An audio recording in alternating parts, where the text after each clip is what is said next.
ঢাকা যেন তারের জঞ্জালের নগরী। অলিগলি কিংবা রাজপথে বিদ্যুতের খুঁটিতে ঝুলে আছে অসংখ্য তার।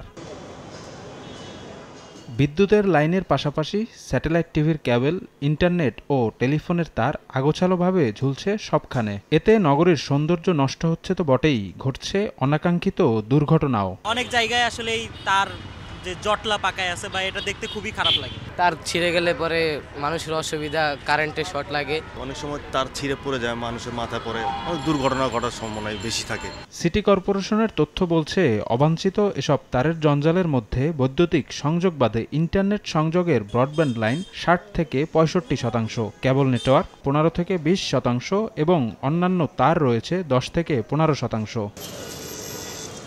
নানা সময়ে উদ্যোগ নেওয়া হলেও তারের জঞ্জাল থেকে মুক্ত হচ্ছে না রাজধানী। এতে ক্ষোভ জানিয়েছেন নগরবাসী। দেখতেও বিশ্রী লাগে, মানুষের চলাচল বা যে কোনো সময় দুর্ঘটনার শিকার হতে পারে। এগুলিতে রাস্তাঘাট জাম লাগায় আর রাস্তায় টাকমাক ঢুকতে পারে না, খুব কষ্ট হয়। একে অন্যের দিকে অভিযোগের তীর ছুঁড়ে এ সমস্যার দায় এড়ানোর চেষ্টা দায়িত্বশীলদের। 2020 সালে একটা স্টেপ নেওয়া হয়েছিল। ওই স্টেপে তাদেরকে বলা হয়েছিল যে তোমরা ইমিডিয়েটলি যদি না সরো তোমাদের বিরুদ্ধে আইনানুগ ব্যবস্থা নেওয়া হবে। ফলশ্রুতিতে আসলে সেটা আমরা সাস্টেন করতে পারি নাই। তারা একটা পর্যায়ে তারা একটা কর্মবিরতিতে চলে যেতে হয়। কর্মবিরতিতে যাওয়ার ফলে কী হয়েছে, আমাদের নাগরিকরা আমাদের ইন্টারনেট ডিশ সেবা থেকে কিছুক্ষণের জন্য হলো এটা বঞ্চিত হয়েছে। বিটিআরসি বা গভর্নমেন্ট আমাকে লাইসেন্স দিয়েছে প্রায় 3000-এর মতো।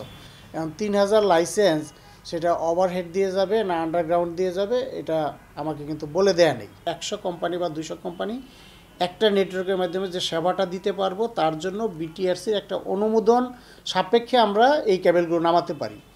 কিন্তু দুঃখজনক হলেও সত্য, কিছু অপারেটরকে সুযোগ দেওয়ার জন্য আগের সরকার আমাদেরকে এই অ্যাক্টিভ শারীরিক অনুমোদনটা দেয়নি। এ বিষয়ে কয়েক দফা চেষ্টা করা হলেও বাংলাদেশ টেলিযোগাযোগ নিয়ন্ত্রণ কমিশনের কারো বক্তব্য পাওয়া যায়নি।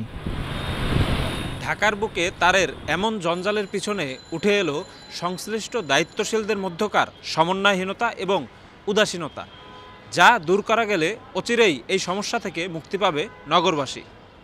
শফিক মুন্সি, সময় সংবাদ, ঢাকা।